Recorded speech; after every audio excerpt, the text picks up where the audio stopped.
بسم اللہ الرحمن الرحیم وبہ نستعین الحمد للہ رب العالمین والصلاة والسلام علی سید المرسلین وعلی آلہ وصحبہ اجمعین ومن تبعہم بإحسان الی یوم الدین. اعوذ باللہ من الشیطان الرجیم. بسم اللہ الرحمن الرحیم. یا ایہا الذین آمنوا اتقوا اللہ ولتنظر نفس ما قدمت لغد واتقوا اللہ ان اللہ خبیر بما تعملون. محمدی مسجد کے ذمہ داران، جمعیت اہل حدیث کے اعیان، میرے بزرگوں، دینی بھائیوں، اور بطور خاص جن کا تذکرہ کرنا تھا قابل احترام اہل علم حضرات، مجھے اللہ کا جتنا شکر ادا کروں اور خوشی کے اظہار کروں کم ہے کہ دین اور منہج کے تعلق کی بنیاد پر آپ حضرات نے مجھے موقع دیا کہ آپ کے درمیان حاضر ہوں، کچھ باتیں عرض کروں. تاخیر کے باوجود آپ نے انتظار کیا. اللہ رب العالمین سے دعا ہے کہ وہ ہمارے اس رشتے کو، اس ملاقات کو اخلاص پر مبنی شمار فرمائے. اخلاص کی کمی ہو تو اس کمی کو دور فرمائے اور اس اجتماع کو ہمارے دین اور دنیا کے لیے خیر کا باعث بنائے. آج کی مجلس میں جو عنوان دیا گیا، اس عنوان کو میں خطاب سے زیادہ گفتگو، بات چیت کا موضوع بہتر سمجھتا ہوں کہ اسے تقریر نہ سمجھیں، بات چیت سمجھیں. وہ عنوان ہے محاسبہ نفس. نفس جان، یعنی اپنے آپ کے لیے نفس کا لفظ استعمال کیا گیا. محاسبہ عربی زبان میں ٹھیک اسی معنی کے لیے ہے جو ہم اردو میں حساب کے لیے کہتے ہیں. اسی سے احتساب بنا ہے. اجر اور ثواب کی امید کا معنی کرتے ہیں. من صام رمضان ایمانا واحتسابا. تو وہاں اجر کی امید دراصل کسی کام کو کرتے ہوئے اس کو خیر سمجھنا اور خیر جان کر اس سے اجر کی امید رکھنا، اس میں حساب کا معنی آ گیا. اور یہاں مراد یہ ہے نفس کا محاسبہ، یعنی اپنے آپ کا حساب رکھنا کہ ہم نے اچھائیاں کی، برائیاں کی. اچھائی اور برائی کی تو کس درجے کی، ہمارا کیا انجام ہونا ہے. اپنا جائزہ لیں، اپنا تعاقب کریں، اچھائیوں اور برائیوں کو خاص طور سے پرکھیں. اور محاسبہ نفس میں میں خاص طور سے یہ کہنا چاہتا ہوں کہ احتساب میں زیادہ غالب پہلو ہمارے نزدیک برائیوں، کمیوں اور خامیوں کا ہونا چاہیے.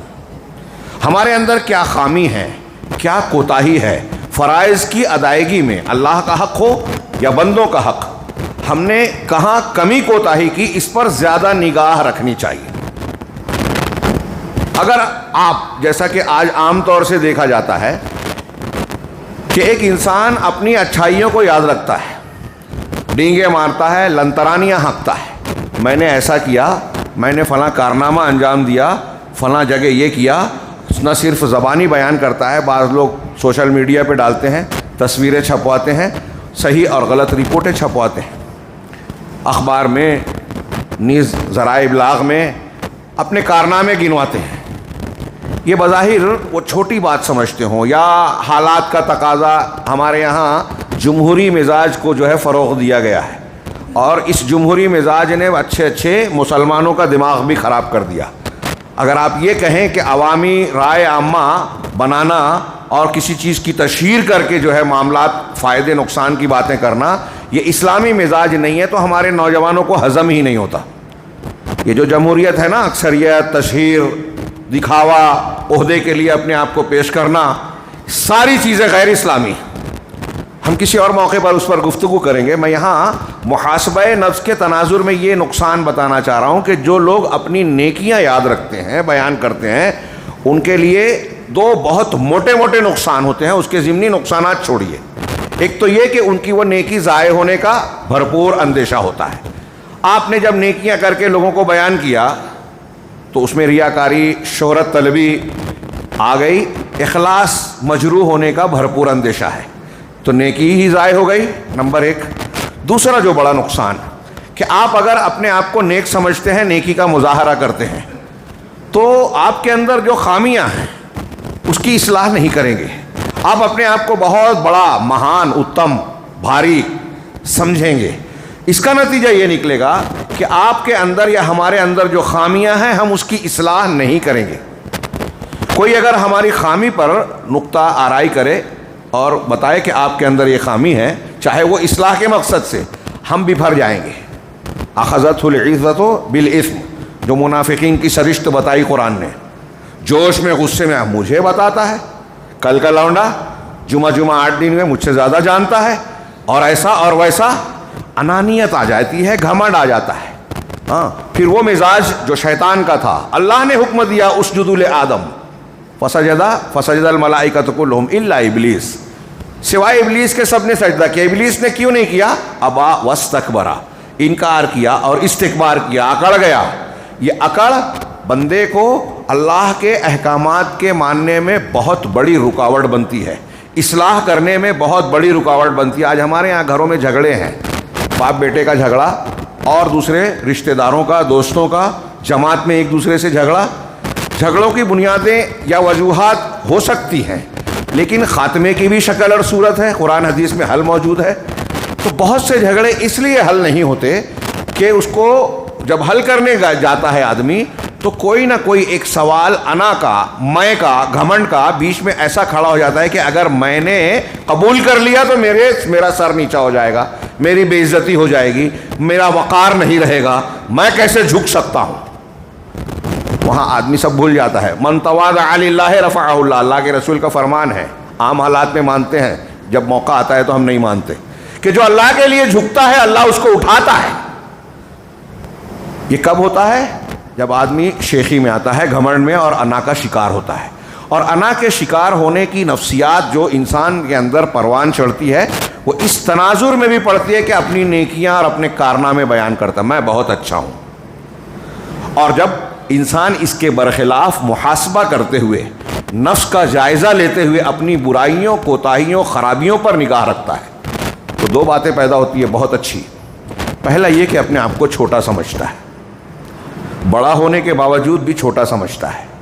دوسری بات کہ جب برائیوں پر نظر ہوتی ہے تو بندہ اصلاح کی کوشش کرتا ہے، اپنے آپ کو بہتر بنانے کی۔ تھوڑی دیر کے لیے سوچئے کہ آپ جب یہ سوچیں گے کہ میرے اندر یہ خامی ہے، یہ کمی ہے، تو آپ کے دماغ میں دوسرے فوراً معاً یہ خیال آئے گا کہ مجھے اپنی کوتاہی، کمی، خامی دور کرنی چاہیے، اصلاح کرنی چاہیے۔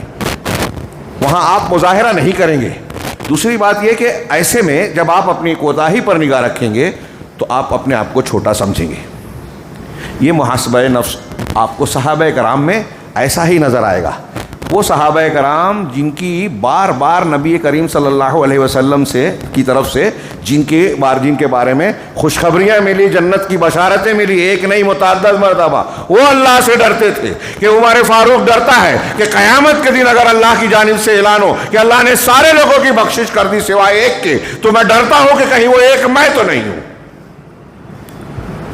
یہ ہم اور آپ سوچیں گے، آپ کے اور ہمارے ذہن میں یہ خیال آتا ہے کہ بخشے جائیں گے؟ ہمارے یہاں تو یہ کہ ہم مسلمان ہیں، اہل حدیث ہیں، قرآن حدیث مانتے ہیں، ارے ہمارے لیے جہنم تھوڑی ہے، توحید ہے نا، بچ جائیں گے۔ کفار، مشرکین، فلاں اور فلاں کے لیے عمر فاروق جیسا شخص کہاں اور ہم کہاں۔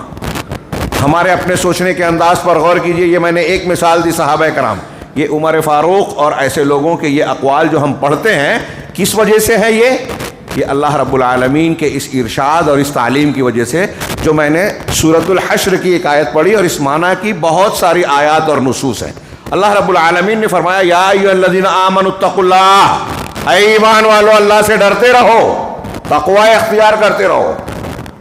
حضرت عبداللہ ابن مسعود کہتے ہیں ہم مسلمانوں سے کہ قرآن میں جہاں بھی اللہ کہہ رہا ہے یا ایھا الذین آمنوا تو متوجہ ہو جاؤ، کیونکہ اللہ تعالیٰ ہم سے اور آپ سے خطاب کر رہا ہے، رب کائنات کا پروردگار، اور یا ایھا الذین آمنوا کہہ کے پکار رہا ہے تو ایمان والوں کو خصوصیت دے رہا ہے، اہمیت دے رہا ہے۔ دوسری بات یہ کہ اگلا جملہ اور حکم جو نازل ہو رہا ہے وہ یا ایھا الذین آمنوا کا تقاضا ہے کہ اگر آپ اور ہم ایمان والے ہیں تو ہمیں یہ بات ماننی چاہیے۔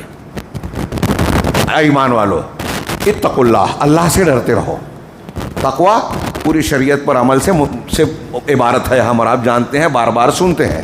آگے وَلْتَنْظُرْ نَفْسٌ مَا قَدَّمَتْ لِغَدٍ، اور ہر نفس یہ غور کرے, جائزہ لے. اگر موضوع سے متعلق میں مفہوم کہوں کہ محاسبہ کرے اپنے نفس کا, غور کرے ما قدمت لغد, کہ کل کے لیے اس نے کیا بھیجا, آگے کیا. واتقوا اللہ, دوبارہ کہا, اور دیکھو اللہ سے ڈرتے رہو. ان اللہ خبیر بما تعملون, اللہ تبارک و تعالیٰ تمہارے اعمال سے بخوبی واقف ہے. آگے آئے اللہ نے فرمایا ولا تکونوا کالذین نسوا اللہ, ان لوگوں کی طرح نہ ہو جاؤ جنہوں نے اللہ کو بھلا دیا. اللہ کو بھول گئے تو یا ایھا الذین آمنوا کیسے سنیں گے؟ اللہ ہم سے کیا چاہتا ہے, کس بات سے خوش اور کس بات سے ناراض ہوتا ہے, اس کی پرواہ کہاں کریں گے؟ اللہ کا ذکر نہیں کرنے والا اللہ کے دین کو بھی بھول جاتا ہے, اس کے احکامات کو بھی فراموش کرتا ہے, دنیا داری اور خود پرستی اور خواہش پرستی کے پیچھے لگا رہتا ہے. تو ان لوگوں کی طرح تم مت ہو جاؤ جنہوں نے اللہ کو بھلا دیا. تو نتیجہ کیا نکلا؟ فَأَنْسَاهُمْ أَنفُسَهُمْ, اللہ نے نتیجے میں بطور عذاب خود ان کے نزدیک ان کے نفسوں کو فراموش کروا دیا. خود فراموشی یا خدا فراموشی, اللہ کو فراموش کرنا کا نتیجہ یہ ہوتا ہے کہ بندہ خود کو فراموش کر دیتا ہے. اب اپنے آپ کا کیا فائدہ ہے, نقصان ہے, اس کا دھیان نہیں دیتا. یہ غفلت ہے, یہ محاسبہ نفس نہ کرنے کا نتیجہ ہے. پہلی آیت میں یہ کہا کہ دیکھے کل کے لیے کیا کیا آپ نے, اور نتیجہ یہ ہے کہ اللہ سے ڈرتے رہو. اور دوسری آیت میں آگے اللہ تعالیٰ فرما رہا ہے کہ جو اللہ کو بھلا دے گا تو نفس کا محاسبہ نہیں کر پائے گا. اللہ تعالیٰ نتیجے میں اس کو خود ایسا بنا دے گا کہ اپنے آپ کے فائدے اور نقصان کو فراموش کر دے گا.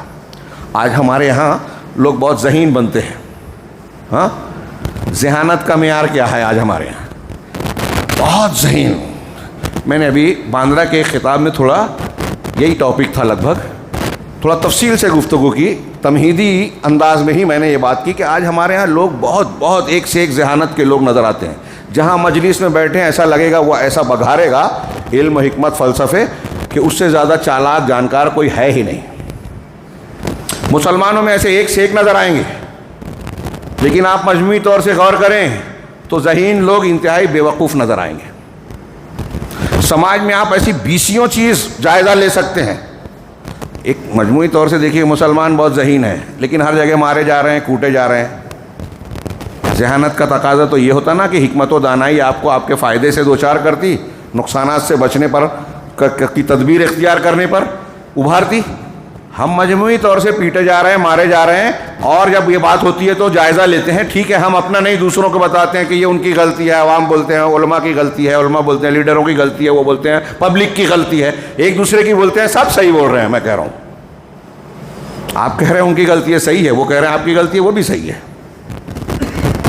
سب کی غلطی ہے, سب بے وقوف ہوئے. ہاں, دین اور شریعت کے تناظر میں دیکھیے آپ, جو حلال ہے اسے اختیار کرنا, جو حرام ہے اس سے بچنا ہے. عقل مندی ہے کہ نہیں ہے؟ پوچھ رہا ہوں آپ سے, ہے نا؟ اب کتنے لوگ ہیں جو اس کی پابندی کرتے ہیں؟ جو جانتے ہیں, جو نہیں جانتے اس کو چھوڑ دیجئے. سود حرام ہے, کس کو نہیں معلوم؟ جھوٹ بولنا گناہ کبیرہ ہے. زنا کرنا, چاہے وہ چھپ کر موبائل پہ آدمی آنکھ کا زنا کر رہا ہو, گندی چیزیں دیکھ رہا ہو, گندی باتیں کر رہا ہو, نوجوان ہو, لڑکا ہو, لڑکی ہو, وہ جانتا ہے گناہ ہے تبھی تو چھپ کے کر رہا ہے. جانتے ہیں نا یہ گناہ ہے, یہ غلط ہے, اس کا ہم کو نقصان ہوگا, اللہ اور رسول ناراض, اللہ تعالیٰ ناراض ہوگا, اللہ اور رسول نے منع کیا ہے. یہ جانتے ہیں پھر بھی کرتے ہیں. عقل مندی ہے کہ بے وقوفی ہے؟ عقل مند لوگ بے وقوفیاں کر رہے ہیں نا. شراب کا نقصان, نشے وارک کا نقصان لوگ کر رہے ہیں. اختلافات تقریر کیجئے تو عام سے عام آدمی اختلاف کے نقصان, اتحاد کے فائدے بیان کرے گا. آج شام کو میرا بھی عنوان ہے تقریر کریں گے ہم, لیکن جانتے ہیں کہ فائدہ شاید اللہ ہی چاہے تو ہوگا. مسلمانوں نے اس بات پر اتفاق کیا, اتحاد کیا ہے کہ اتفاق نہیں کرنا ہے, اتحاد نہیں کرنا ہے. ایک عربی کا جملہ ہے. ہمارے ہاں زکوٰۃ حلال ہے ان لوگوں کے لیے جن کو اللہ نے مصارف زکوٰۃ میں شامل کیا ہے. فقراء, مساکین یہ زکوٰۃ لے سکتے ہیں نا, لیکن حقیقت میں جو زکوٰۃ کا مستحق ہے بھی اس کو زکوٰۃ جب دینے لینے کی بات کریں, کہا نہیں بے عزتی ہے, زکوٰۃ کیسے لے سکتے ہیں؟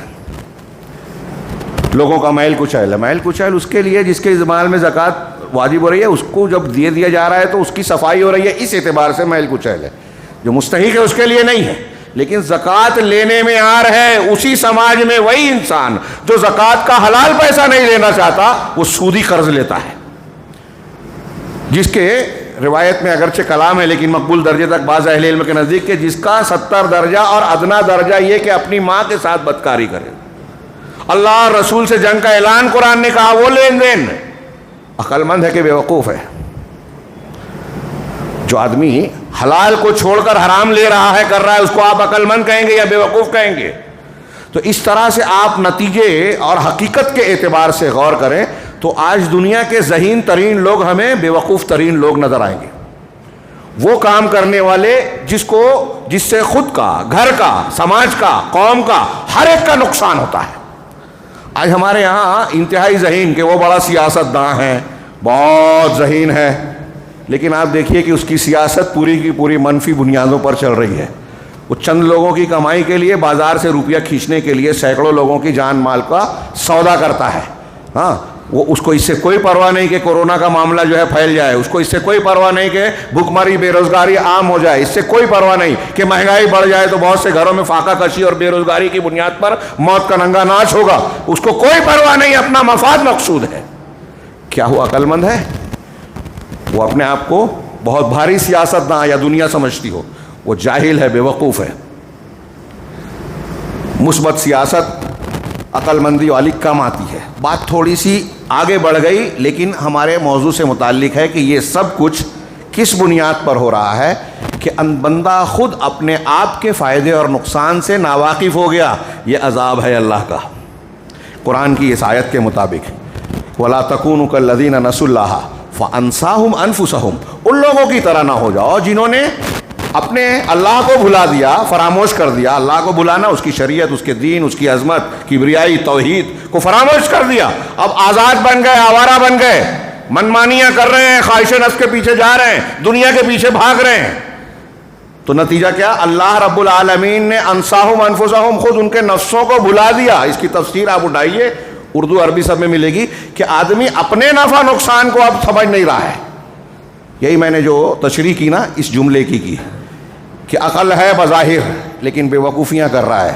عالمگیر انٹرنیشنل اور عظیم الشان حماقتیں. ہمارے ہاں دین کے نام پہ لوگ حماقتیں کرتے ہیں. سارا جتنے مسلمانوں کے مسلک ہیں سب مانتے ہیں قرآن اللہ نے اتارا, سب مانتے ہیں محمد صلی اللہ علیہ وسلم اللہ کے رسول ہیں, سب مانتے ہیں کہ قرآن حدیث کے ماننے والے پہلا طبقہ تربیت یافتہ صحابہ کرام ہے. یہ صرف اہل حدیث کہتے ہیں کہ بس دین وہی ہے جو قرآن حدیث صحابہ کے طریقے پہ سمجھا جائے. باقی دیکھیے دنیا کے سارے لوگ جتنے مسلک ہیں ایک سے ایک ذہین لوگ پیدا ہوئے. فلاں علامہ, فلاں بزرگ, جہمیہ, قدریہ, اشاعرہ, ماتریدیہ, صوفیہ, ان میں بڑے بڑے فلاسفہ ذہین شیخ الفلاں اور شیخ الفلاں پیدا ہوئے. لیکن کوئی قرآن کی کچھ آیتوں کو مان رہا ہے, کچھ آیتوں میں نئی چیز, کسی نے نیا فلسفہ بنا دیا, نیا اصول بنا دیا, نیا ضابطہ بنا دیا. ذہین ترین ہیں. کل اور پرسوں بھی میں نے ذکر کیا, علامہ ذہبی, امام ذہبی رحمہ اللہ نے سیر و اعلام النبلاء میں ابن ماوردی بہت بڑے امام گزرے ہیں, ان کا ذکر کیا اور بہت ذہین تھے, ان کے واقعات نقل کیے. بڑے ذہین, باقلانی, عبد الجبار جبائی, فلسفہ منطق کے یہ بڑے بڑے امام رازی, 29 جلدوں میں قرآن کی تفسیر لکھی. لیکن علماء کا کہنا یہ ہے فیہ کل شیء الا تفسیر. تھوڑا زیادتی لگتی ہے لیکن پھر بھی جملہ قابل غور ہے کہ اس میں سب کچھ ہے سوائے تفسیر کے. 29 جلدوں میں قرآن کی تفسیر لکھی. کتنی ذہانت اور علم تھا. فلسفہ اور منطق کا بھرپور رد کیا, بہت سارے غلط چیزوں کا, بہت ساری چیزیں قبول کر لی. تو ابن ماوردی کا ذکر کرنے کے بعد امام ذہبی نے بتایا کہ ان کے واقعات نقل کیے. دکتور الربیع نے ذکر کیا, سعودی عرب کے ہمارے بڑے سلفی عالم ہیں. ہاں, اسباب و انحراف شباب کتابچے میں لکھا کہ وہ بہت ذہین تھے. ان کی ذہانت کے واقعات نقل کرنے کے بعد خود علامہ ذہبی کہتے ہیں کہ برا ہو اس ذہانت کا, لعنت ہے اس ذہانت پہ جو ذہانت تو ہے لیکن انسان کو ہدایت اور حق کے قبول کرنے سے روک دے. اور قابل مبارکباد ہے وہ بھولا پن, کم عقلی, کہ کم عقلی کے باوجود بندہ حق پر قائم رہے. وہ اس کو حق سے منسلک اور متصل رکھے. آج کتنے ذہین لوگ ہیں. دنیا کا کوئی مذہب اور کوئی مسلک ایسا ہے جہاں بڑا آدمی نہ ہو, مشہور عالم نہ ہو, قابل انسان نہ ہو, ذہانت کے اعلیٰ مقام پر پہنچا ہوا کوئی شخص نہ ہو. یہودیت ہو, نصرانیت ہو, ہندو مذہب ہو, جین مذہب ہو, دوسرے مذاہب ہوں, یا مسلمانوں میں صوفی ہوں, رافضی ہوں, کیا کہتے ہیں, جہمیہ, قدریہ, اشاعرہ, ماتریدیہ, حنفیت, شافعیت, مالکیت, حنبلیت, چاہے جس مسلک کو لے لیں, کہیں ایسا ہے کہ پورے طریقے سے کہت ہے کوئی بڑا آدمی نہیں ہے؟ سب جگہ ہیں. تو اب سوچئے کہ نفس کا جائزہ لینا کتنا اہم ہے. ذہانتوں کے ساتھ ایک آدمی بہت ذہین اور عقل مند ہے تو وہ سارے معاملات میں صحیح ہے, وہ ہدایت پر ہے, یہ معیار نہیں ہے. اصول ہے اللہ کی کتاب, اس کے رسول کی سنت, اور اس کو ماننے کا صحیح طریقہ اور صحیح منہج. اس کو معیار اور پیمانہ بنائیے, اس کے بعد اپنا جائزہ لیجئے. محاسبہ نفس کا موضوع جب ہم بحث کرتے ہیں تو ہمارے ہاں صرف یہ کرتے ہیں کہ اچھے اخلاق سچ جھوٹ بولنا صحیح ہے, یہ بہت اہم ہے, لیکن اس سے پہلے میں یہ کہوں گا کہ سب سے پہلے محاسبہ نفس میں ضروری ہے کہ آپ یہ جائزہ لیں کہ آپ کا عقیدہ اور آپ کا منہج صحیح ہے یا غلط. پوری دنیا اس سے بے خبر ہے. کمال یہ ہے کہ جو یہ بحث کرتے ہیں کہ محاسبہ کریں, جھوٹ بول رہے ہیں, سچ بول رہے ہیں, غیبت کر رہے ہیں, چغلی کر رہے ہیں کہ نہیں کر رہے, وہ اس کو فراموش کر جاتے ہیں کہ اپنے اعمال میں یہ جائزہ لیں کہ کہیں ہمارے اعمال میں شرک تو نہیں ہے, بدعت تو نہیں ہے, ہمارے اقوال میں, ہمارے انداز میں, ہمارے منہج میں قرآن حدیث یا صحابہ کے طریقے کی مخالفت تو نہیں ہے. اس کا محاسبہ جہاں لینے لگے تو کہتے دیکھو اختلافی مسئلے پہ بات کر رہے ہیں. یہ قابل لوگ. کل شعیب صاحب نے مجھے کلپ سنائی ڈاکٹر اسرار صاحب کی. ڈاکٹر اسرار صاحب, ہمارے بہت سے نوجوان متاثر ہیں, بڑی اچھی تفسیر بیان کرتے ہیں, بڑا اچھا بولتے ہیں, متاثر ہو گئے, لائک کرنے لگے. محاسبہ نہیں کیا, انہوں نے بھی نہیں کیا, آپ نے بھی نہیں کیا. ان کی کلپ سننے کے بعد سے رات سے بے چین تھا میں, مسلسل مشغول رہا, لیکن وہ نہیں بھول پایا کہ بڑے مقام پر مشہور ہونے کے بعد ایسی بکواس کرتے ہیں. امرانی ربی بخمسین ایک حدیث پیش کی, ابھی وہ روایت کیسی ہے وہ میں نے نہیں دیکھا, کہ میرے رب نے 5 چیزوں کا مجھ کو حکم دیا, اس میں جو ہے ہجرت, جہاد فی سبیل اللہ, سمع طاعت, جماعت, یہ دیا, اور کہا کہ یہ حدیث سامعین سے پوچھا کہ آپ نے کتنے سنی ہے, ہاتھ اٹھائیے. کہا دیکھیے آپ لوگوں نے نہیں سنی. کہا آپ نے کون سی سنی؟ بنی الاسلام علی خمسین, جبکہ اس میں حکم ہے, یہ خبریت سیاق میں ہے. پہلے تو ان کا یہ بیان خود جہالت پر مبنی ہے. یہ اگر ایک عالم دین سنے گا نا, یہ جاہل لوگ متاثر ہو جاتے ہیں, تو فوراً سمجھ جائے گا کہ یہ آدمی عالم نہیں ہے. ڈاکٹر اسرار میڈیکل سائنس کے آدمی ہیں, سائنس کے آدمی تھے, میڈیکل کے آدمی تھے, علم قرآن حدیث کے آدمی نہیں تھے. ان کو جتنا آتا تھا اتنا ہی بولنا چاہیے تھا. لیکن یہ کہہ رہے ہیں کہ علماء نے یہ حدیث نہیں بیان کی, بنی الاسلام علی خمسین بیان کی, جس کی دین پر بنیاد ہے. خبر دے کر اللہ تعالیٰ بنیاد بتا رہا ہے. یہ عمارت اور مسجد آپ کی بنیاد کے بغیر کھڑی ہوگی کیا؟ تو اب یہ کہا جائے کہ اس بنیاد پر عمارت کھڑی ہوگی تو آپ مسجد بنائیں گے, تو یہ حکم دیے, یہ حکم نہیں ہے کہ آپ بنیاد بنائیے پہلے پھر مسجد بنائیے. یہ زیادہ بلیغ حکم ہے, لیکن وہ عالم نہیں ہے نا, سمجھے نہیں. چلیے چھوڑ دیجئے یہ بات. آگے چل کے وہ یہ کہہ رہے ہیں کہ مسلمان آج کس کو اسلام سمجھ رہا ہے؟ توحید, عقیدہ, نماز, عبادت, یہ 5 چیزیں. پھر جنازے کی نماز, کفن دفن, یہ وہ رسم, ایسی کچھ چیزوں کا ذکر کیا, کہا یہ اسلام مان لیا ہے. جبکہ اسلام یہ ہے جو انہوں نے بیان کیا, دین کی اقامت کے لیے غافل ہو گیا. اب ہمارا نوجوان جوش میں آیا. ہمارے مولوی صاحب نے نہیں بتایا, اسرار, ڈاکٹر اسرار بتا رہے ہیں کہ نماز, روزہ توحید سے زیادہ اہم اقامت دین ہے. چلو مان لیا تھوڑی دیر کے لیے. جہالت, محاسبہ کیجیے اپنا کہ آپ کیا مان رہے ہیں. وہ ڈاکٹر اسرار چھوڑ دیجیے, آپ نے مانا نا, اپنا جائزہ لیجیے. کیا ڈاکٹر اسرار کی یہ بات صحیح ہے جو آپ نے مانی؟ اقامت دین توحید سے زیادہ اہم ہے. اقامت دین, دین قائم کرنا. کون سا دین قائم کریں گے؟ کون سا دین قائم کریں گے؟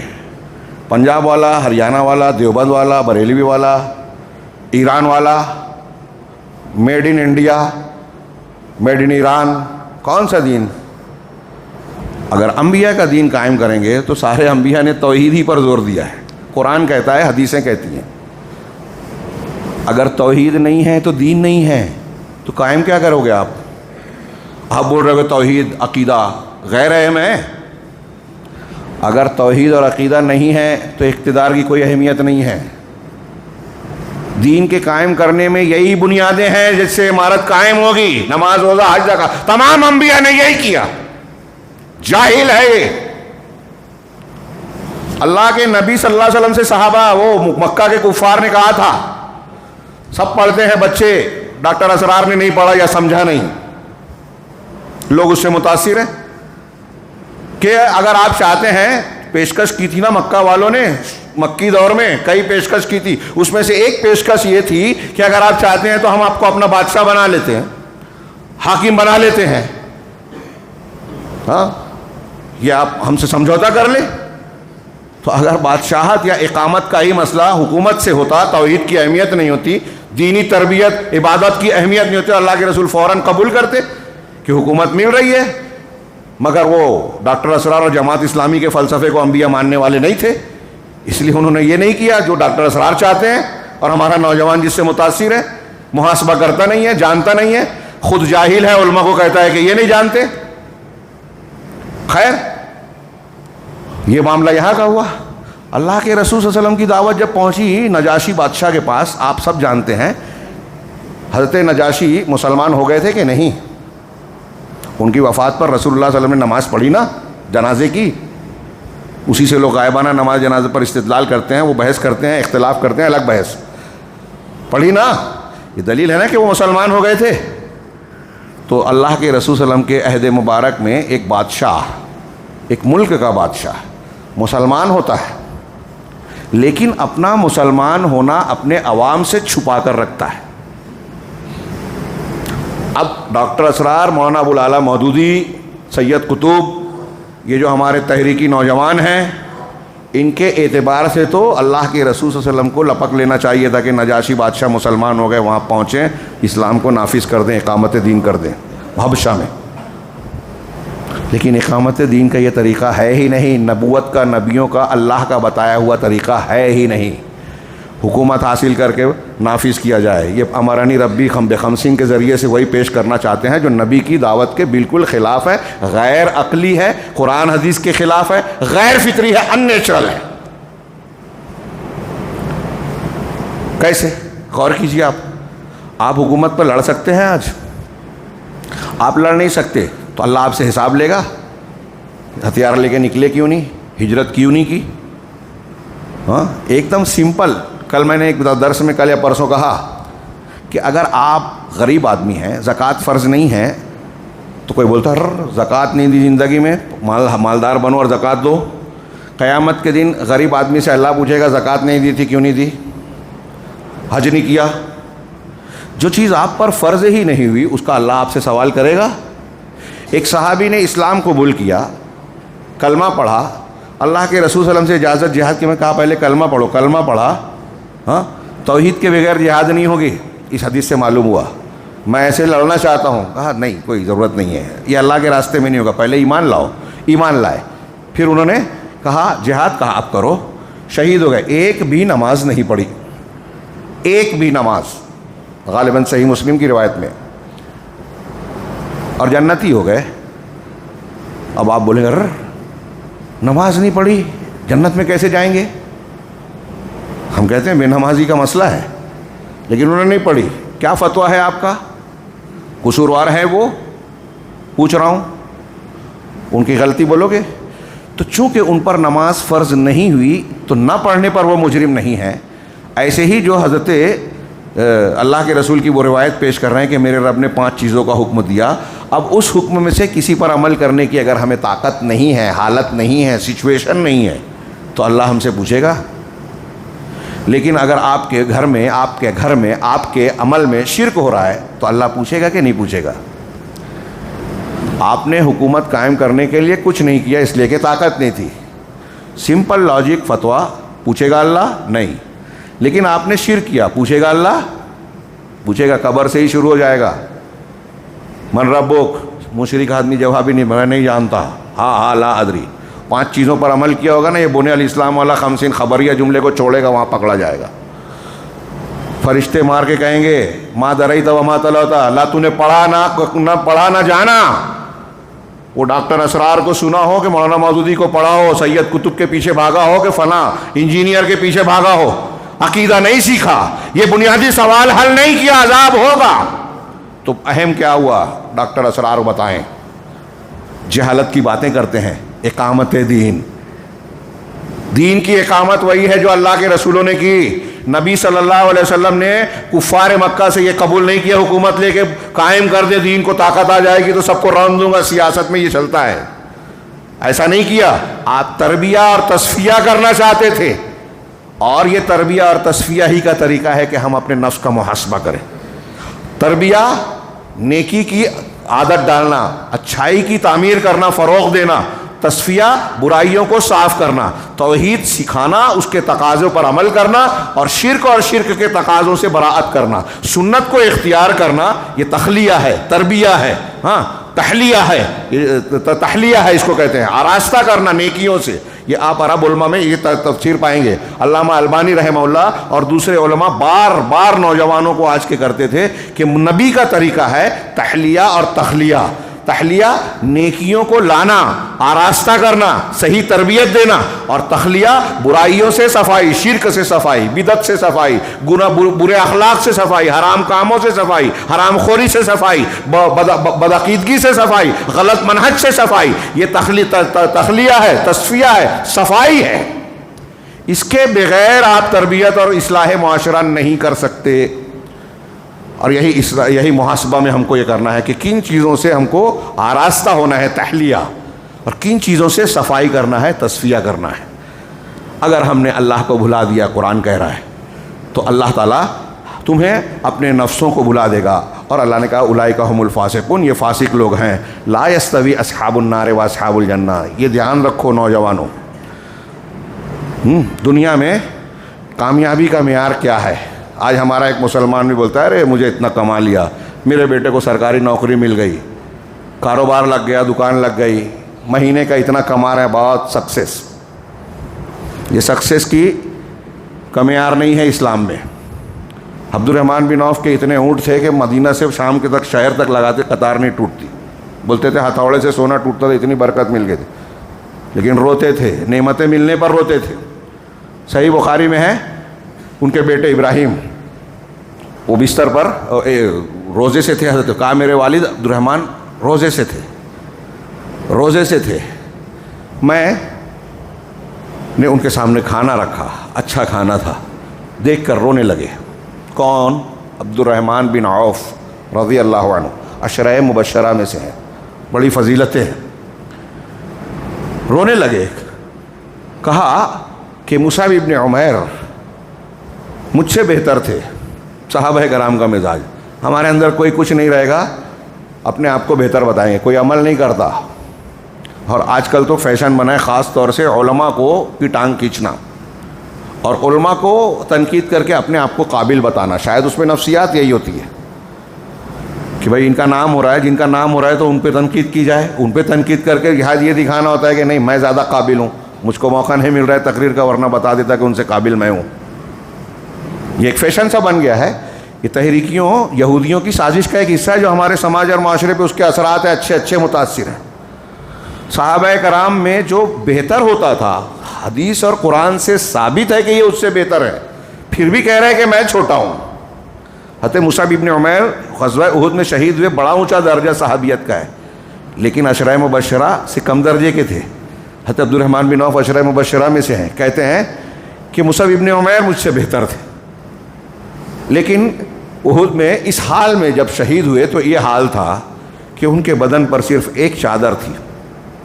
مکہ میں بہت امیر تھے، ہاں اس میں تاریخی روایت ہے، بعض لوگ کلام کرتے ہیں، لیکن تاریخی روایت سیرت کی کتابوں میں ہے کہ اتنا شاندار لباس پہنتے تھے اور کئی بدلتے تھے روزانہ، جس گلی سے گزرتے تھے وہ مہک جاتی تھی، خوشبو آتی تھی۔ مسلمان ہوئے، ہجرت کرنے لگے، ماں باپ نے کپڑے بھی اتروا لیے کہ تم سب کچھ ہمارا سب چھوڑ دیا، مکہ مدینہ چلے۔ اللہ کے رسول صلی اللہ علیہ وسلم نے مبلغ بنا کر بھیجا تھا، جب پہلی مرتبہ مدینہ میں ملے تو دیکھا ایک چھوٹی سی چادر ہے، بطن ڈھکا ہے، اور بٹن وغیرہ کی جگہ کانٹوں سے جوڑ رکھا ہے۔ نبی صلی اللہ علیہ وسلم دیکھ کر رونے لگے وہی بات عبد الرحمن بن عوف نے کہی، اور یہ بخاری وغیرہ کی روایت ہے جو بیان کر رہا ہوں، کہ جب ان کی شہادت ہوئی تو ان کے بدن پر ایک چادر تھی، اگر ان کو سر ڈھانکا جاتا تو پیر کھل جاتا، پیر ڈھانکا جاتا تو سر کھل جاتا۔ اللہ کے رسول نے کہا کہ سر ڈھانک دو، پیر پر جو ہے اذخر ایک گھاس ہے وہ ڈال دو۔ کہا وہ مجھ سے بہتر تھے اور اس حالت میں دنیا سے چلے گئے کہ ان کے پاس مال و متاع اور یہ نعمتیں نہیں تھی، ہم زندہ ہیں، ہم کو یہ نعمتیں ملی ہیں۔ مجھے ڈر ہے کہ کہیں ایسا تو نہیں کہ اللہ تبارک و تعالیٰ نے ہماری نیکیوں کا بدلہ ہم کو دنیا میں دے دیا۔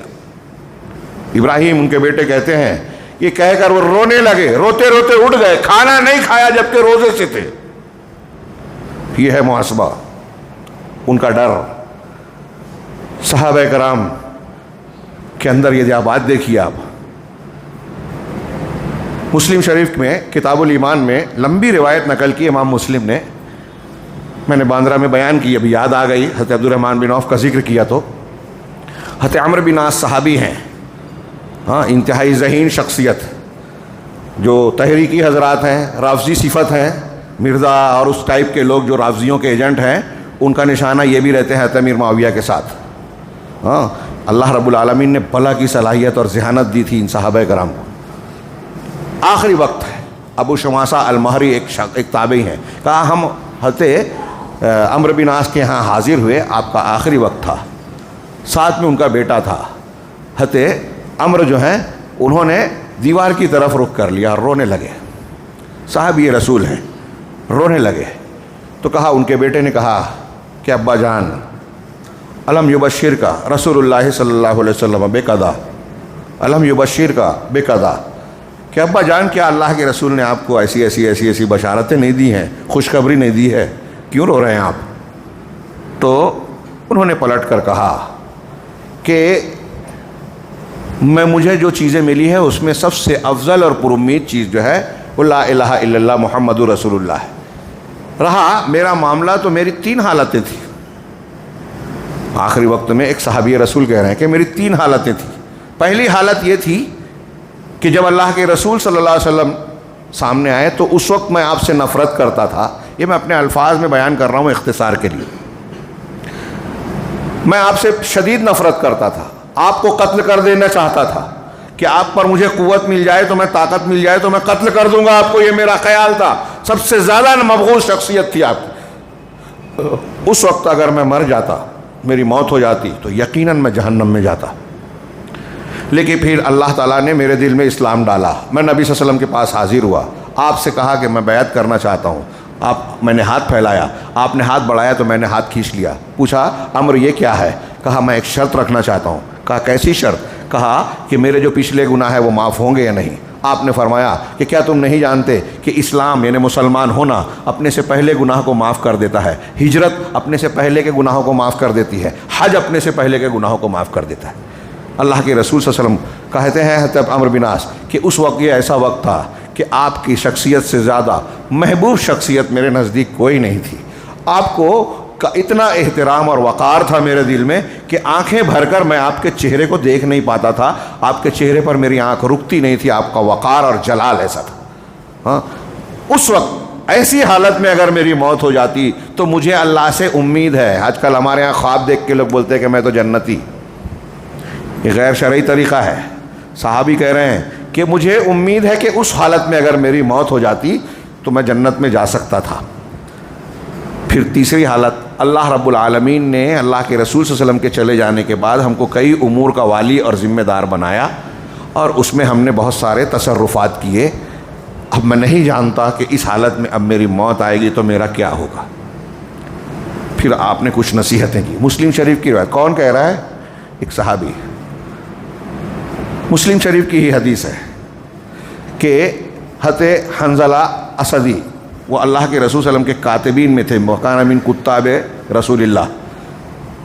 ان سے حضرت ابوبکر صدیق نے پوچھا، صحیح مسلم میں یہ الفاظ ہیں، ابوبکر صدیق نے پوچھا کہ اے حنظلہ کیا حال ہے؟ تو کہا نافق حنظلہ، حنظلہ منافق ہو گیا۔ کون کہہ رہا ہے؟ ایک صحابی۔ ہم لوگ اپنے آپ کو بہت 30 مارخاں، بہت بڑے ایمان والا سمجھتے ہیں، دوسروں کا ایمان ناپتے ہیں۔ یہ مجھے شروع میں بولنا تھا کہ محاسبہ نفس ہماری روز کی ضرورت ہے، یہ اللہ کا حکم ہے۔ ہم یہ چھوڑ کر دوسروں کا حساب کرتے رہتے ہیں جو ہمارا کام نہیں ہے، اس نے ایسا کیا، اس نے ویسا کیا۔ فلاں کی غیبت، اور خاص طور سے علماء، جماعت کے ذمہ داران، مسلمانوں کے بڑے لوگوں کا معاملہ ہماری عدالت میں ہمیشہ زیر بحث رہتا ہے، اور وہ مقدمے میں رہتے ہیں، جرم کے کٹہرے میں ہی کھڑے رہتے ہیں۔ ہاں، صحابہ کرام دوسروں کو نہیں، اپنے آپ کو کھڑا کرتے تھے۔ یہ ہے محاسبہ۔ حنظلہ کہہ رہے ہیں کہ حنظلہ منافق ہو گیا۔ کہا کیسے، کیا بات ہے، ایسا کیوں کہہ رہا ہے؟ ابوبکر صدیق کہہ رہے ہیں، جانتے تھے کہ یہ پکے سچے مسلمان ہیں۔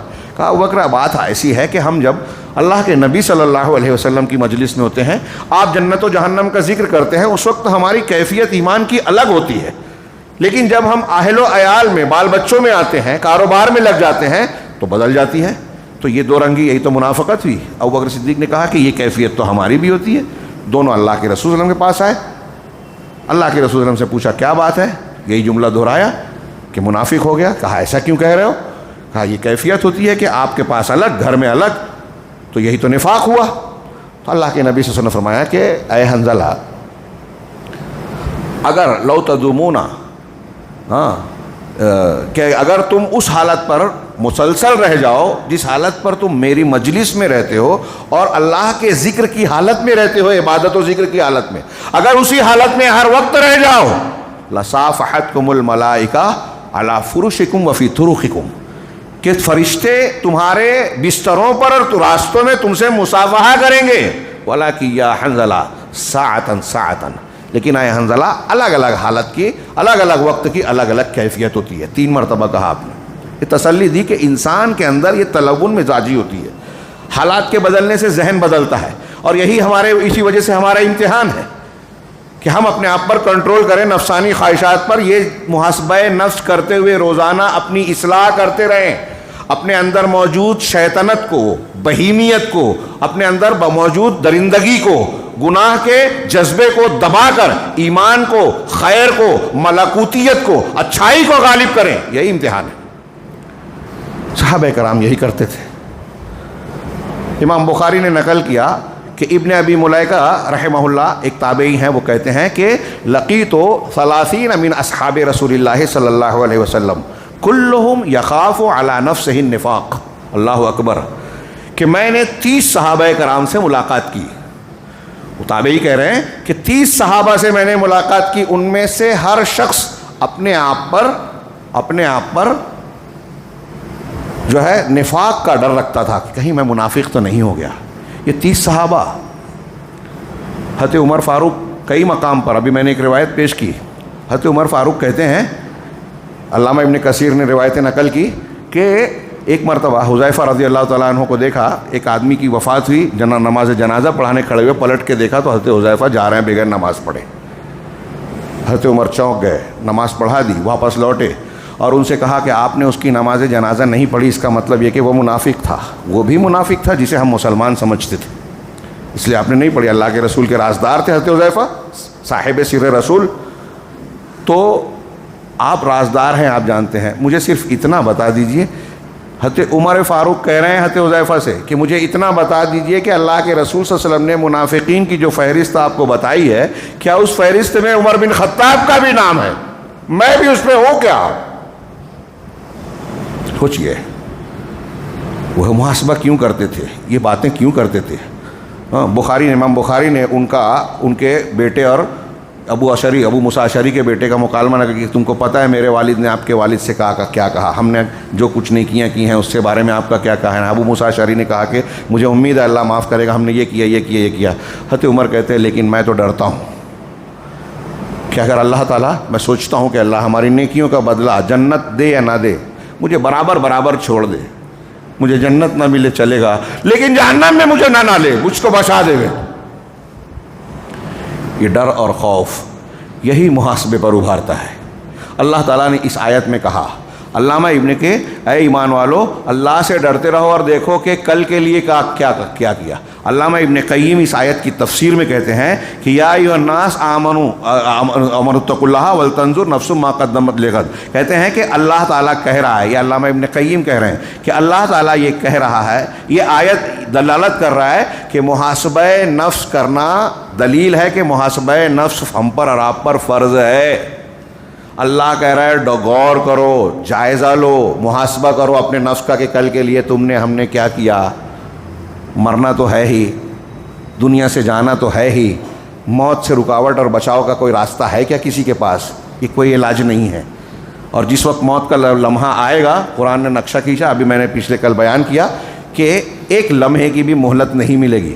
اور یہ آیت کہہ رہے کہ جائزہ لو، مطلب علامہ ابن قیم کہہ رہے ہیں کہ محاسبہ نفس، یا ایھا الذین آمنوا اتقوا اللہ ولتنظر نفس ما قدمت لغد، یہ آیت دلیل ہے کہ محاسبہ نفس کرنا، جس کا جو آج عنوان ہے، یہ ہم پر فرض ہے۔ اللہ تعالیٰ یہ کہہ رہا ہے کہ تم میں اس کا کوئی ہر شخص یہ دیکھے کہ قیامت کے دن کے لیے کون سے اعمال کو آگے کیا ہے، کیا وہ نیک اعمال ہے جو اس کو نجات دلائیں گے، یا بد اعمال ہیں جو اس کو ہلاک کر دیں گے، جہنم کا ایندھن بنائیں گے۔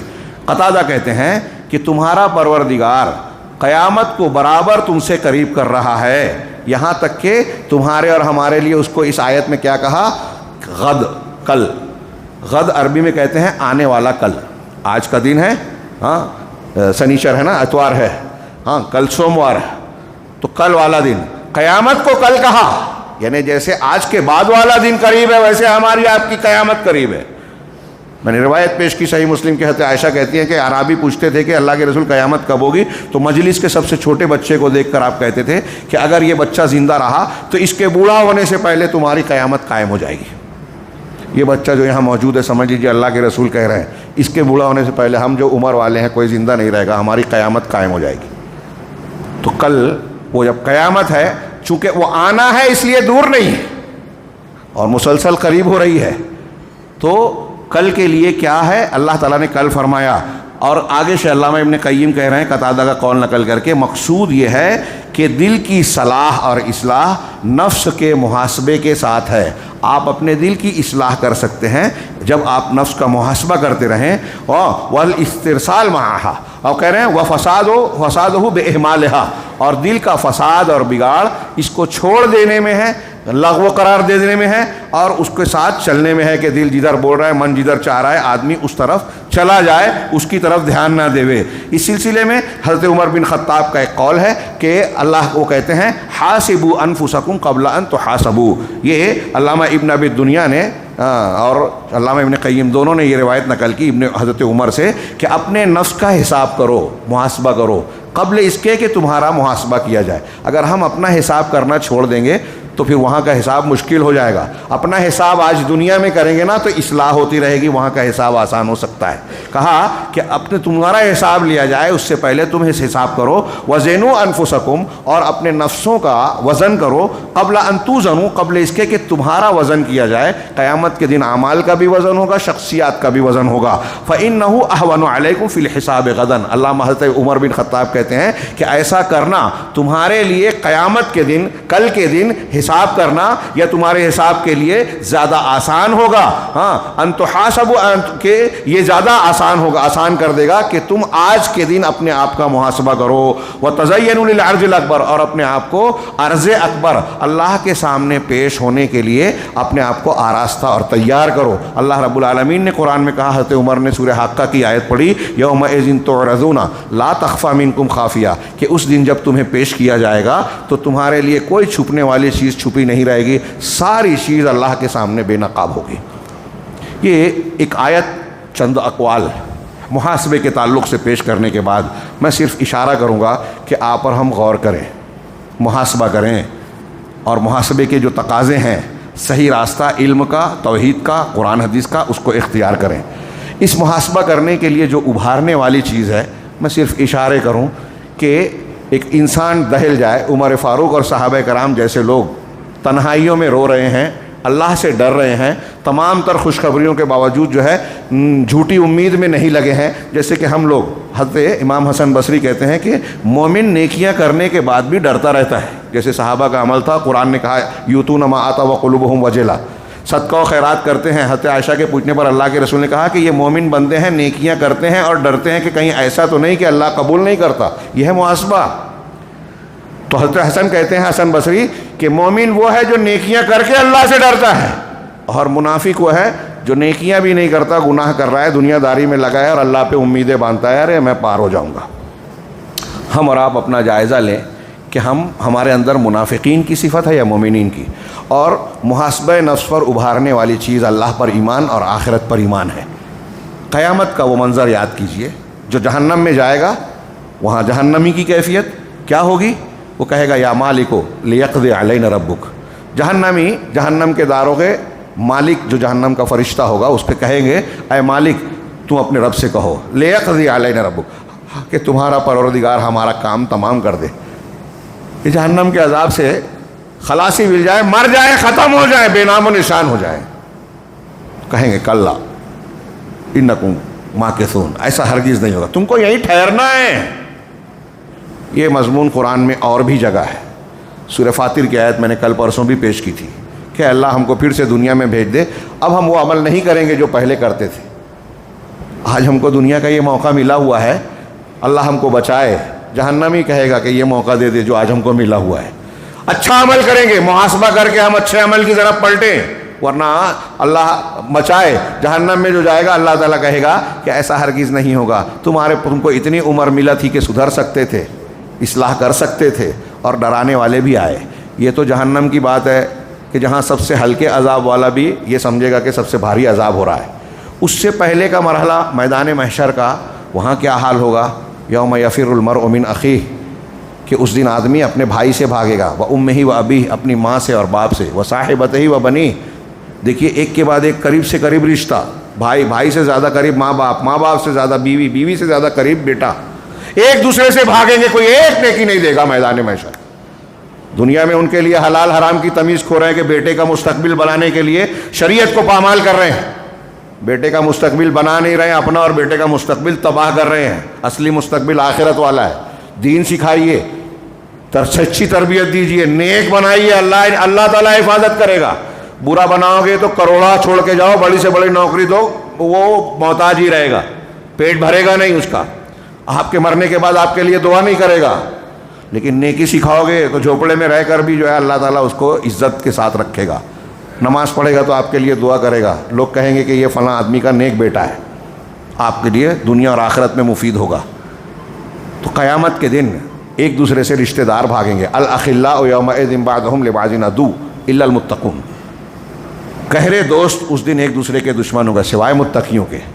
یود المجرم لو یفتدی من عذاب یومئذ ببنیہ، مجرم آدمی یہ چاہے گا، پسند کرے گا کہ اس عذاب کے بدلے میں من عذاب یوم ببنیہ کہ اپنے بیٹے کو دے دے، وصاحبتہ واخی، اپنے بیوی اور بھائی کو دے دے، وفصیلتہ التی تؤویہ، اپنے اس خاندان اور گھر کو دے دے جس میں وہ دنیا میں رہتا تھا، ومن فی الارض جمیعا، اور دنیا کے سارے لوگوں کو دے دے، ثم ینجی، اور یہ دے کر وہ یہ ساری چیزوں سے نجات پا جائے اللہ کے عذاب سے۔ اللہ کہے گا ایسا ہوگا نہیں، انہا لظی نزاعۃ للشویٰ، جہنم کی آگ تیز لپٹ والی ہے، شعلے ہیں، یہ چمڑیوں کو جھلسا دینے والی ہے۔ جو اس کا مستحق ہوگا وہ یہ کہے تو کافر چاہے گا کہ پوری دنیا بھی، اگر اللہ نے کہا کافر چاہے گا کہ پوری دنیا بھی اللہ کے جو ہے فدیے میں دے دے اور بچ جائے، تو ایسا ہو نہیں پائے گا۔ اس کے علاوہ اللہ تبارک و تعالیٰ نے منظر کشی ہوئے کرتے ہوئے کہا کہ یوم یعض الظالم علی یدیہ، اس دن ظالم اپنے ہاتھوں کو اپنے دانتوں سے چبائے گا، یقول یا لیتنی اتخذت مع الرسول سبیلا،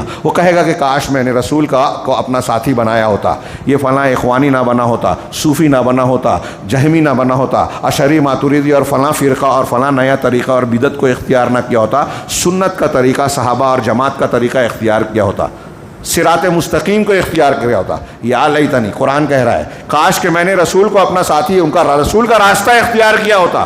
یا ویلتا لیتنی لم اتخذ فلانا خلیلا، ہائے افسوس کاش کہ میں فلاں کو اپنا دوست، اپنا رہنما نہ بنایا ہوتا، فلاں کے پیچھے چلا، فلاں لیڈر، فلاں شخصیت کے پیچھے نہ چلا ہوتا، رسول کو ساتھی میں لقد اضلنی عن الذکر بعد اذ جاءنی، اس نے ذکر سے جو میرے پاس آ چکا تھا قرآن حدیث کا علم، اس سے مجھ کو ہٹا کر دوسری چیز کی طرف لگا دیا۔ شیطان تو انسان کا دشمن اور مخالف ہے ہی، آگے قرآن میں کہا گیا۔ یہ میدان محشر کے مناظر ہوں گے۔ اس سے بھی پہلے جب مجرم آدمی کے لیے موت کا وقت آئے گا تو وہ کیا کہے گا، حتی اذا جاء احدهم الموت، کہ جب کسی انسان کے پاس موت کا وقت آتا ہے تو کہتا ہے قال رب ارجعون، پروردگار مجھ کو واپس لوٹا دے، تھوڑی مہلت اور دے دے، قال لعلی اعمل صالحا فیما ترکت، تاکہ میں کچھ نیک عمل کر لوں جو میں نے چھوڑ رکھا تھا۔ یہ موت کے وقت کا ہر انسان کا معاملہ ہوگا۔ نیک آدمی سوچے گا کچھ موقع مل جائے تو اور نیکی کر لوں، افسوس ہوگا کہ بہت سی نیکیاں نہیں کی، کم کی۔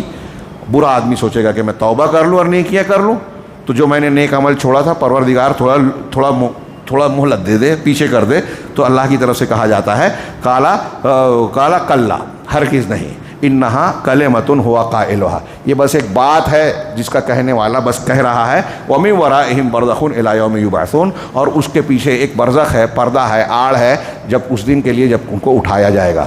ہاں، یہ اللہ تبارک و تعالیٰ نے ہم سے کہا کہ یہ موت کا وقت اور موت کے بعد کے جو مراحل ہیں اور پھر میدان محشر میں اس کی ایک آیت بیان کر کے میں بات کو ختم کروں، اس دن کو سامنے رکھو اور اپنا جائزہ لو کہ اے ایمان والو اللہ سے ڈرتے رہو، وَلْتَنْظُرْ نَفْسٌ مَا قَدَّمَتْ لِغَدٍ، اور کل کے لیے وہ کون سا کل ہے، وہ اس دن کا ایک نقشہ یہ کھینچا کہ وَاتَّقُوا يَوْمًا، اس دن سے ڈرو، يَوْمَ لَا تَجْزِي نَفْسٌ عَن نَفْسٍ شَيْئًا، اس دن کوئی نفس، کوئی ہستی کسی ہستی کے کام نہیں آئے گی۔ یہ ایک جملہ ہمارے ہاں جتنے مشرکین ہیں سب کو ہلا اور جھنجھوڑ دینے والا ہے، لیکن وہ ماننے سمجھنے کو تیار کہاں ہیں کہ اگر آپ نے شرک اور کفر کیا ہے تو آپ نبی کے بیٹے ہوں گے، باپ ہوں گے تو بھی فائدہ نہیں ہے، تو پھر کسی کے دامن پکڑ کر مچل جانے کا سوال ہی نہیں پیدا ہوتا کہ فلاں ہماری سفارش کر لے گا، فلاں بچا لے گا۔ ہاں، کوئی نفس، کوئی ہستی کسی کے کام نہیں آئے گی، فیصلہ صرف اللہ کا ہوگا۔ ہاں، پوری زمین اللہ کی مٹھی میں، ساتوں آسمان داہنے ہاتھ میں لپٹے ہوئے، اور اللہ کہے گا انا الملک، میں ہوں بادشاہ۔ کہاں ہے زمین کے بادشاہ؟ کوئی نفس کسی نفس کے کام نہیں آئے گا۔ ولا يقبل منها شفاعہ، اس کی طرف سے کسی کی سفارش قبول نہیں ہوگی کہ چلو دنیا میں لگا لیتے ہیں تھوڑا، ان کی بات کو وہ نہیں مانیں، نہیں ٹالیں گے، نہیں، دنیا میں کوئی یہ چلتا ہے؟ اللہ کے پاس کوئی ایسا ہے، کوئی فرشتہ، تمام انبیاء مل کر اللہ کے فیصلے کو کہ اللہ تو نے یہ فیصلہ کیا، اس کو چینج کر، ایسا کوئی کہے گا؟ یوم یقوم الروح والملائکۃ صفا، اس دن فرشتے اور جبرائیل امین ہاں صف لگا کر کھڑے ہوں گے، لا یتکلمون، اللہ سے کلام نہیں کریں گے، زبان نہیں کھولیں گے، الا من اذن له الرحمن، سوائے اس کے جس کو رحمان اجازت دے، وقال صوابا، اور وہ پھر درست بات کہے گا۔ انبیاء کرام نفسی نفسی نفسی نفسی کہیں گے، میرا نفس میرا نفس میرا نفس، میرا پروردگار آج ایسا غضبناک ہے کہ نہ اس سے پہلے ہوا نہ اس کے بعد، یہ انبیاء کہیں گے۔ تو کوئی آپ کا فیصلہ بدلوائے گا؟ مشرک اور کافر کی سفارش نہیں ہوگی، اجازت نہیں ملے گی، ولا یؤخذ منہا شفاعہ، اور نہ ہی اس سے کوئی ولا یقبل منہا شفاعہ، اس کی سفارش قبول ہوگی، ولا یؤخذ منہا عدل، اور نہ کوئی دے دلا کے کام ہوگا، کوئی بدلہ بھی نہیں لیا جائے گا۔ ابھی بتایا کہ کافر پوری دنیا بھر کے سونا بھی دے تو قبول نہیں ہوگا، ہوگا نہیں، اور ہوگا تو دے گا نہیں، دے گا تو قبول نہیں ہوگا۔ ہاں، تو کہا کسی کی کوئی یہاں دنیا میں ٹیبل کے نیچے سے ٹیبل کے اوپر سے جرمانہ بھر کے آدمی کچھ بچ جاتا ہے نا، وہاں یہ بھی نہیں چلے گا، ولا یؤخذ منہا عدل ولا هم ينصرون، اور نہ ان کی مدد کی۔ یہ آیت، صرف ایک آیت غور کیجئے نا، دہل جائے گا آدمی۔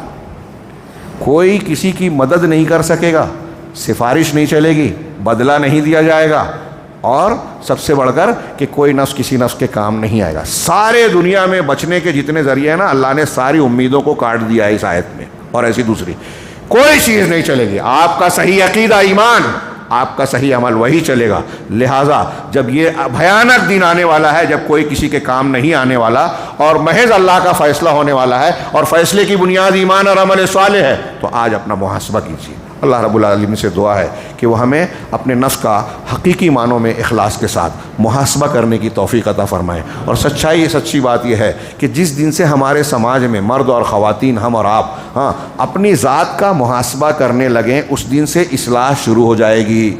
ہمارے یہاں اپنا محاسبہ کرنے کی بجائے، جیسا کہ میں نے کہا، دوسروں کا لوگ حساب لے رہے ہیں۔ دوسروں کا حساب لینا ہمارا کام نہیں ہے۔ ہاں، سلیقے سے، شرعی آداب کے ساتھ ان کی اصلاح کرنے کے ہم مکلف ضرور ہیں، جتنی ہماری طاقت ہے، جتنا ہمارا علم ہے۔ ہماری طاقت سے باہر ہے، ہم نہیں کر سکتے۔ ایک حکومت والا آدمی ہے، طاقت والا آدمی ہے، ہم اس کو نہیں روک سکتے تو کوئی ضرورت نہیں ہے۔ وہاں جذباتی بات کرنے کی مولوی بزدل ہیں، ہتھیار اٹھاؤ، یہ فضول بات ہے۔ اللہ آپ سے نہیں پوچھے گا، جس کے آپ مکلف ہیں، جس کی آپ طاقت رکھتے ہیں، آپ اس کو وہ کام کیجئے۔ محاسبہ کرتے ہوئے ایک بات اور آخر میں، بڑی پیاری بات علامہ ابن قیم کی، میں نے کلیان میں ایک تقریر میں تفصیل سے بات کی۔ بعض جزائر کے ہمارے ایک سلفی عالم نے بیان کیا کہ دنیا میں ایک بات کہی جاتی ہے کہ گیا وقت پھر ہاتھ آتا نہیں، ماضی ہمارے ہاتھ میں نہیں آ سکتا ہے نا، گیا وقت آئے گا کیا؟ لیکن اللہ نے مسلمانوں کو ایک ایسا چانس دیا ہے کہ آپ ماضی کی اصلاح کر سکتے ہو۔ وہ کیسے؟ ہاں جی، جواب دیجئے کوئی۔ آپ اپنے ماضی کی اصلاح کیسے کر سکتے ہو؟ ماضی کے گناہوں کو نیکیوں میں کیسے بدل سکتے ہو؟ بہت اچھی، سچی توبہ کے ذریعے سے، توبہ ایمان نیک عمل کے ذریعے سے نیکیاں برائیاں نیکیوں میں بدل جاتی ہے۔ اللہ نے ہم کو اور آپ کو مومنوں کو یہ چانس دیا ہے، سچی توبہ کریں۔ محاسبہ جب آپ کریں گے تو آپ کو یہ نظر آئے گا کہ ماضی میں مجھ سے غلطیاں، خامیاں، کوتاہیاں ہوئی ہیں، تو آپ سچی توبہ کریں۔ لین دین حقوق العباد میں ہے، کسی کا مال کھایا ہے، کسی پر ظلم کیا ہے، کسی کو تھپڑ مارا ہے، کسی کی برائی کی ہے، اس سے صفائی کریں، معافی مانگیں، اس کا معاملہ صاف کریں، لین دین کلیئر کریں، تو یہ آپ کے ماضی کی اصلاح ہو گئی۔ ماضی آپ کے ہاتھ میں آ گیا، حال میں آپ کو عمل کرنا ہے، مستقبل میں اللہ رب العالمین کی طرف توبہ کرنا ہے، وہ استغفار، یہ عمل، اور آگے توبہ کے آئندہ بھی میں اللہ نہیں کروں گا، وہ ہمارے ہاتھ میں نہیں ہے۔ تو جس کے ہم مکلف ہیں، جو ہمارے سامنے وقت ہے، جو عبادت ہمارے سامنے ہے، وہ کی جائے۔ جس کی طاقت نہیں ہے اللہ اس کے بارے میں پوچھے گا نہیں۔ محاسبہ کرتے ہوئے ان ساری چیزوں کو ہم سامنے رکھیں، صحیح دین اور عقیدے کو اختیار کریں، صحیح عمل کی کوشش کریں، اللہ سے توفیق مانگیں۔ احرص علی ما ینفعک، جو تمہیں فائدہ پہنچانے والے ہیں اس کے حریص اور شوقین بنو۔ واستعین باللہ، اللہ سے مدد طلب کرتے رہو۔ ولا تعجز، اور عاجز نہ بنو۔ یہ تین چیزیں علامہ ابن تیمیہ نے کہا کہ اللہ کے رسول نے بتایا دنیا اور آخرت کے دین کے کسی بھی میدان میں کامیابی کے لیے ضروری ہے کہ پہلے اپنی حرص، کوشش، تڑپ اور شوق ہو، دوسرا اللہ تعالیٰ سے مدد کا طلب کرنا ہو، نہ دعا کر کے محنت چھوڑنا ہے، نہ محنت کر کے دعا چھوڑنی ہے، اور ان دونوں کے بعد عاجز نہیں بننا ہے، ہمت نہیں ہارنی ہے، تو کامیابی ملے گی۔ اور کامیابی نہیں ملی فَإِنْ أَصَابَكَ شَيْءٌ، تو اللہ کے رسول نے آگے کہا کہ اگر کوئی نقصان پہنچ جائے فَلَا تَقُلْ لَوْ أَنِّي فَعَلْتُ كَذَا وَكَذَا، تو یہ نہ کہو کہ میں نے اگر ایسا کیا ہوتا تو ایسا ہو جاتا، ویسا کیا ہوتا تو ویسا ہو جاتا، کیونکہ یہ لو اگر مگر شیطان کے عمل کا دروازہ کھلتا ہے۔ اگر برائی اور تکلیف پہنچ جائے تو یہ کہو قدر اللہ وما شاء فعل، اللہ نے مقدر کیا اور جو اللہ نے چاہا وہ کیا۔ اللہ تعالی ہمیں دنیا اور آخرت میں خیر سے نوازے اور ہر قسم کے فتنے سے محفوظ رکھے۔ وآخر دعوانا ان الحمد للہ رب العالمین وصلی اللہ علی نبینا محمد۔